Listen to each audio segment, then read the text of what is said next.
Onions. Everything savory and delicious starts right here.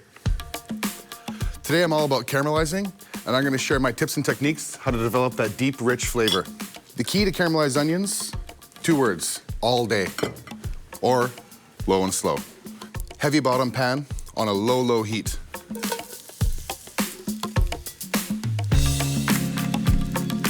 Salt. What the salt is gonna do is gonna draw out all the liquid from the onions. As these slowly cook down, that liquid's gonna reduce and intensify the sweetness of these onions, giving me perfect caramelization. I can't stress enough how important it is to be low and slow at all times. Take your time. The worst thing that's gonna happen is your whole house is gonna smell amazing. So after a little bit of time, here's where I am. They've come down by about half. There's still a bit of crunch, and they're not even close to being sweet enough. These still have a long way to go. Most of the liquid has come out, so now to avoid them from scorching on the bottom, I want to cover them and check them every once in a while.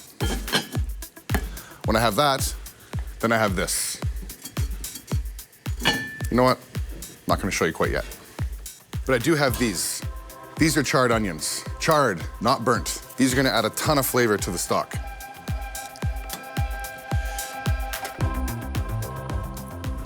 Okay, so what I have here is low sodium beef stock. This is gonna be coming down by about 1/3, so it's important to control the salt or else it's gonna be too salty, hence why I'm saying low sodium beef stock. If you want to make it vegetarian, this could be vegetarian stock, not a problem. So in order to cut through the richness of the cheese, the bread, the onions, and the beef stock, a little bit of sherry vinegar, that also brings out the sweetness of the onions as well.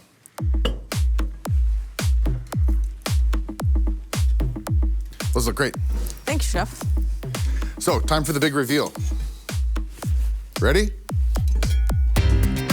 Oh yeah, that's amazing. So remember how many onions I started with? This was completely full, and now it's come down well below 3/4. So sweet, incredible.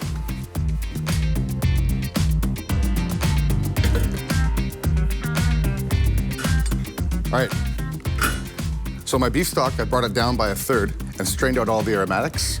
It's as simple as adding the caramelized onions at this point. And that's my French onion soup base.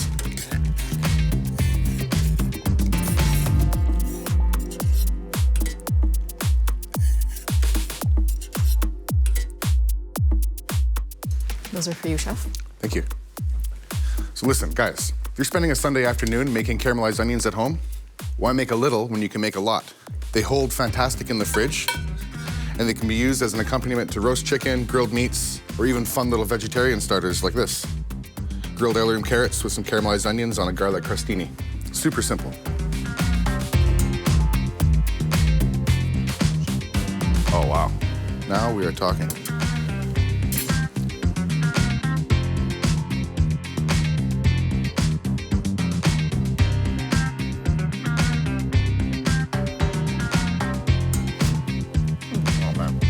Wow. Incredible. Nice job. Whoa. Nice job. French onion soup, my favorite. Not something you want to order on a first date, but man, is that ever comforting.